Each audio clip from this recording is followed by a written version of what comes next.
Il était une fois, dans un village niché au creux de douces collines verdoyantes, une jeune fille extraordinaire nommée Prunelle.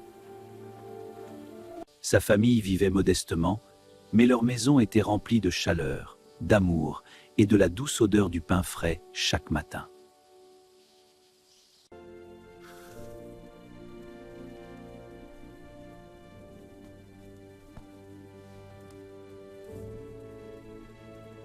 La mère de Prunelle lui enseignait chaque jour les vertus de la patience, de la bonté et de l'honnêteté.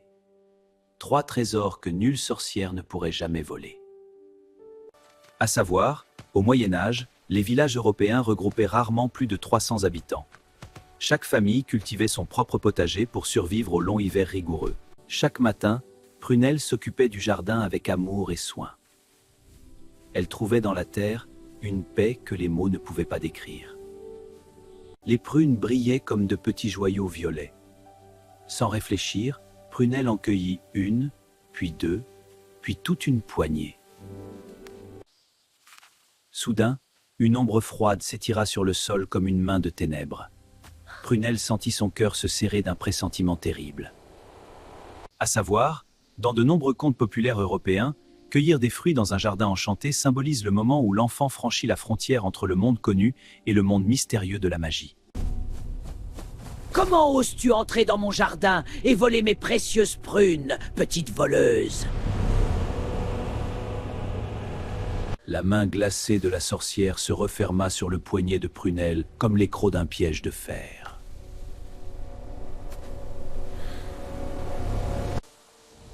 La sorcière lança un sort de sa main crochue, et chaque chemin de fuite fut soudainement fermé par des murs de brume verte et glaciale.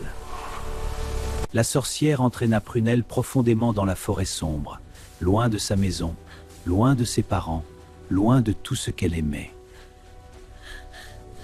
À savoir, dans le folklore européen, la sorcière représente souvent les forces de la nature incontrôlées. Le mot sorcière vient du latin sortiarius, celui qui fait des sorts, remontant à l'Antiquité romaine. La chaumière de la sorcière était un endroit terrifiant, rempli de l'odeur de soufre et d'herbes amères. Chaque recoin cachait un mystère sombre. Tu m'appartiens maintenant, petite idiote. Tu vas travailler pour moi jusqu'à ce que j'en ai fini de toi. Seule dans le noir, Prunelle pleura toutes les larmes de son corps. Elle pensa à ses parents, à sa maison, au jardin qu'elle ne reverrait peut-être jamais. Prunelle! Prunelle! Pendant ce temps, les parents de Prunelle parcouraient le village en appelant leur fille désespérément, cherchant partout sans la trouver. La nuit tomba sur le jardin de la sorcière. La lune était la seule témoin de la captivité de Prunelle. Mais l'espoir, comme une étoile, ne s'éteint jamais tout à fait. Ta première tâche, remplis ce tonneau d'eau du puits avant que le soleil atteigne son zénith. Et ne reviens pas avant qu'il soit plein à ras-bord.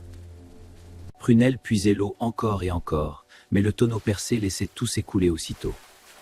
Ses bras brûlaient, ses pieds s'enfonçaient dans la boue, et les larmes menaçaient. À savoir, au Moyen Âge, aller chercher l'eau représentait une tâche quotidienne épuisante. Les femmes et les enfants parcouraient parfois plusieurs kilomètres pour remplir de simples jarres d'argile. N'aie pas peur, je suis Bensiabel. Je suis moi aussi prisonnier de la sorcière depuis des années, je veux t'aider. Bensiabel connaissait chaque secret de la chaumière et de la cour. Ses mains rapides et habiles bouchèrent chaque fissure du tonneau avec de l'argile grise. La sorcière inspecta le tonneau sous tous les angles, cherchant une faute, mais le tonneau était bel et bien plein. Elle eut du mal à cacher sa rage. Deuxième tâche, tisse-moi un tissu lisse et fin avec ses orties brutes. Si la toile n'est pas parfaite demain matin, tu le regretteras amèrement. À savoir, le tissage est l'un des plus anciens métiers de l'humanité. Les premières preuves de tissage remontent à plus de 27 000 ans. Au Moyen Âge, les tisserands étaient parmi les artisans les plus respectés et les mieux payés. Les orties brûlaient ses doigts à chaque toucher. Prunelle souffrait en silence, refusant de donner à la sorcière la satisfaction de l'entendre crier. Mets ses gants en cuir épais et enduis les orties de cette huile dorée. Elles s'amolliront et tu pourras tisser sans souffrir. Fais vite! Le tissu était d'une finesse et d'une régularité parfaite. La sorcière le retourna dans tous les sens, cherchant une erreur qui n'existait pas. Tu as eu de la chance 2 fois, mais la 3e tâche sera impossible, même pour une petite maligne comme toi. Tu vas me cuire du pain sans utiliser le moindre feu. Faire cuire du pain sans feu, comment cela serait-il possible?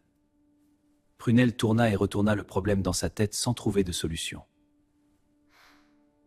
À savoir, le pain est l'aliment de base de l'humanité depuis plus de 14 000 ans. Au Moyen-Âge, un paysan consommait en moyenne 1 kg de pain par jour. Il nourrissait le corps et symbolisait la vie elle-même. Ceci est une pierre de soleil. Place-la dans le four à pain et concentre ton énergie dessus. Sa chaleur intérieure cuira le pain en 1 heure, sans aucun feu. Vraiment? Sans feu? Prunelle ferma les yeux et se concentra de toute la force de son cœur.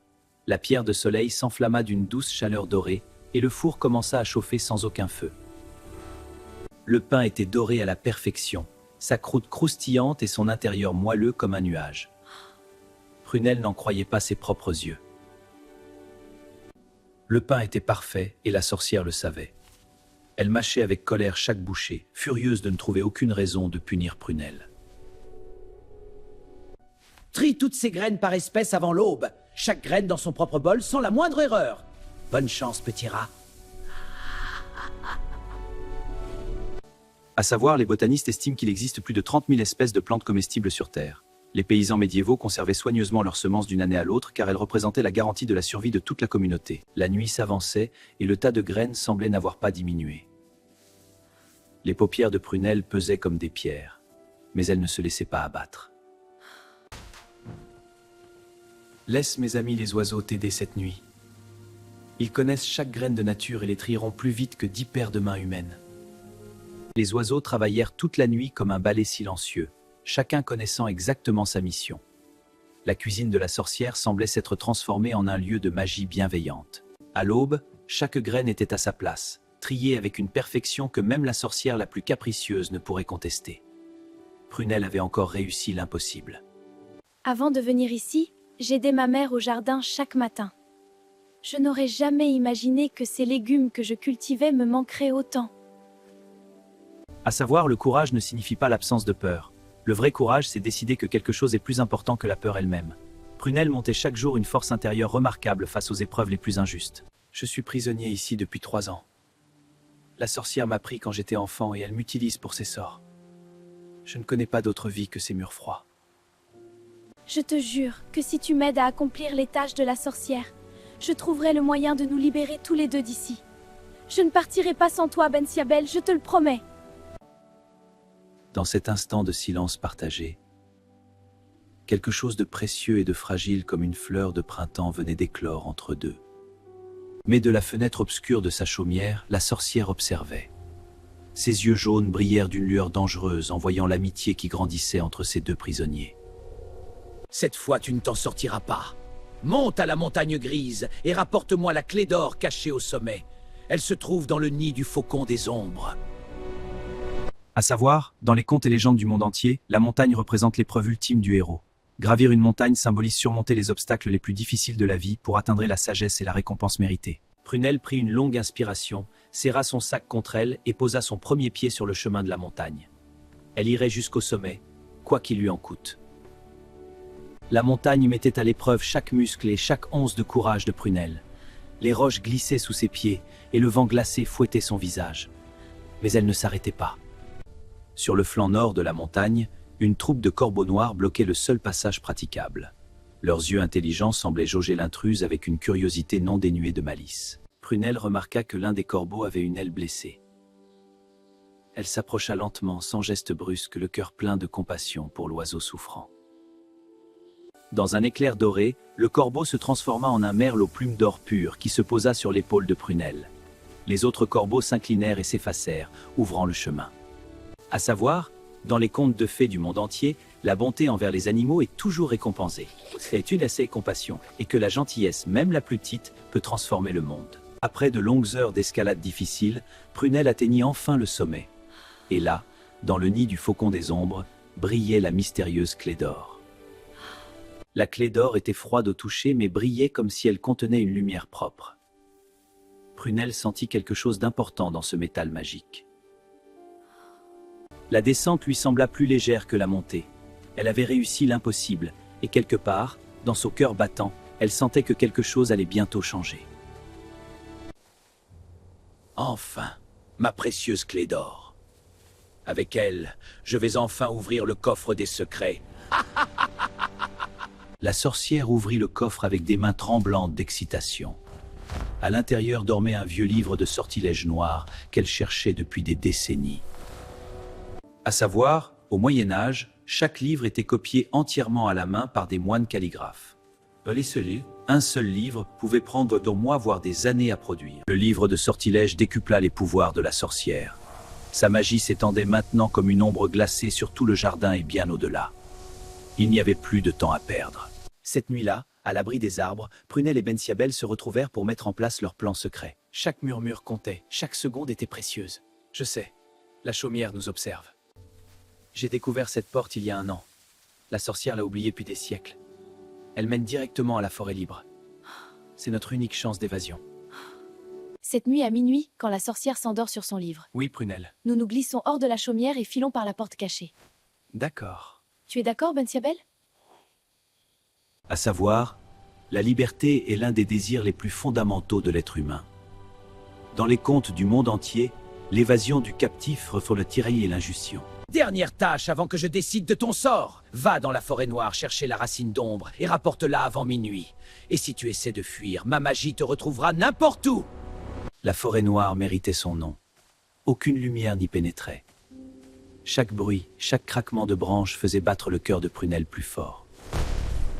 Prunelle glissa la main dans son sac et sortit la pierre de lumière que Bensiabel lui avait offerte en secret. La douce lueur bleue repoussa les ombres et rendit le chemin visible. Les animaux de la forêt, attirés par la lumière bienveillante de la pierre et par la bonté que Prunelle portait en elle, formèrent une aide d'honneur pour la guider hors de l'obscurité. La sorcière avait espéré que la forêt noire effraierait Prunelle et l'empêcherait de revenir. Mais Prunelle était revenue, plus forte et plus décidée que jamais, et cette nuit serait la dernière nuit de sa captivité. Minuit sonna. La chaumière était silencieuse. C'était l'heure. Prunelle et Bensiabel échangèrent un dernier regard. Il était temps de fuir.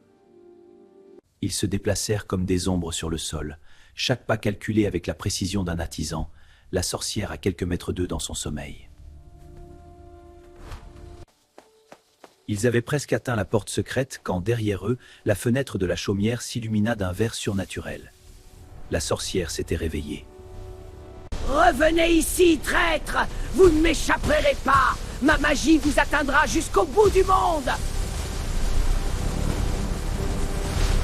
À savoir, dans les contes traditionnels, les sorcières ne pouvaient franchir certaines frontières magiques naturelles. L'eau courante et le sel étaient réputés bloquer les pouvoirs obscurs, une croyance populaire partagée dans toute l'Europe médiévale. Le sel de protection! Aucune sorcière ne peut franchir de l'eau courante! Cours, Prunelle, cours! La sorcière tenta de franchir le cours d'eau, mais ses pouvoirs se heurtaient à la barrière d'eau courante comme une flamme contre un mur de glace. Elle était stoppée net. Maudit soyez-y, je vous retrouverai!